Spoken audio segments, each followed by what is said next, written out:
दोस्तों, स्वागत है आप सभी का EVS 2 के नए वीडियो में। पाठ का नाम है अश्मयुग पत्थर के हथियार। हमने अभी तक देखा था कि मानव का विकास किस प्रकार हुआ और अब हम मानव की जो आवश्यकता अनुसार उसने हथियारों का आकार और प्रकार उसने बनाए उसके बारे में आज इस पाठ में हम अध्ययन करेंगे। तो सबसे पहले मैं आपको यह बताना चाहता हूँ कि अगर आपने मेरे YouTube चैनल को सब्सक्राइब नहीं किया है तो सब्सक्राइब ज़रूर कर ले।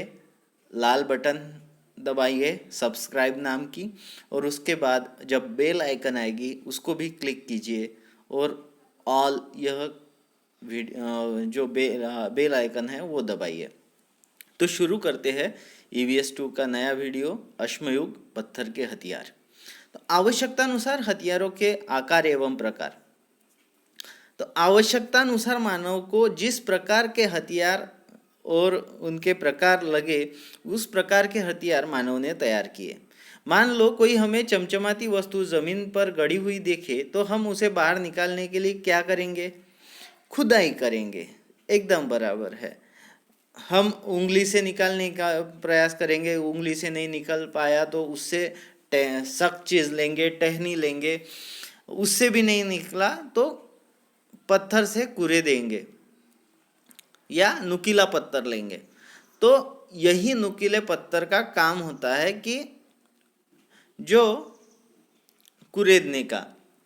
अगर पत्थर से भी नहीं हो रहा तो हम सरिया, लोहे का सरिया लाएंगे और उससे करेंगे। इससे हमें क्या ध्यान में आता है कि अगर किसी कार्य का आवश्यकता अनुसार हम उस जो साधन है उसे चुनते हैं। कार्य कौन सा करना है? खुदाई का कार्य करना है। हाथ से होता है तो हाथ से करेंगे, नहीं होता है तो लकड़ी से करेंगे, उससे भी नहीं होता तो अपने पत्थर से करेंगे, पत्थर से भी नहीं हो रहा तो लोहे से करेंगे। यानी जिस प्रकार की आवश्यकता है उस प्रकार का हम साधन चुनेंगे। तो साधन का चुनाव 4 बातों पे निर्भर रहता है। एक तो साधनों की उपलब्धता। अगर मैं ऐसी जगह हूँ जहाँ पे लोहा नहीं है तो मुझे क्या करना पड़ेगा? लकड़ी का इस्तेमाल करना पड़ेगा या फिर पत्थर का इस्तेमाल करना पड़ेगा या फिर हाथों का इस्तेमाल करना पड़ेगा। न्यूनतम समय में न्यूनतम ऊर्जा का उपयोग, ये सबसे ज़्यादा है। मानव जो है वो अपनी ऊर्जा बचाना चाहता है। क्यों? क्योंकि हमें खाना पड़ेगा ऊर्जा प्राप्त करने के लिए, और कम से कम खाने में ज़्यादा से ज़्यादा ऊर्जा आएगी, और वह ऊर्जा प्राप्त करने के लिए हमें और खाना ढूंढना पड़ेगा। इसलिए मानव हमेशा यह प्रयत्न करता है कि वो न्यूनतम ऊर्जा में काम करे ताकि उसका जो अन्न तैयार करने का या मिलने का जो समय है वो उसे बच जाए। अधिकतम परिणामकारकता। कोई भी साधन मैं लूँगा तो उसके परिणाम जो है वो ज़्यादा से ज़्यादा हो।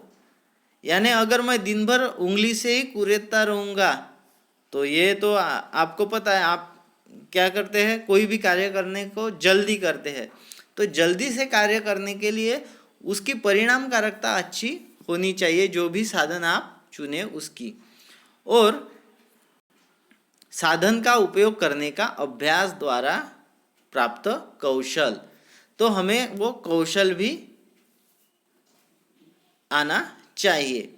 तो यही 4 चीज़ों पर हम अगले गूगल मीट पे प्रकाश डालेंगे। तब तक के लिए मैं स्वप्निल देशमुख आपसे विदा लेता हूँ। धन्यवाद।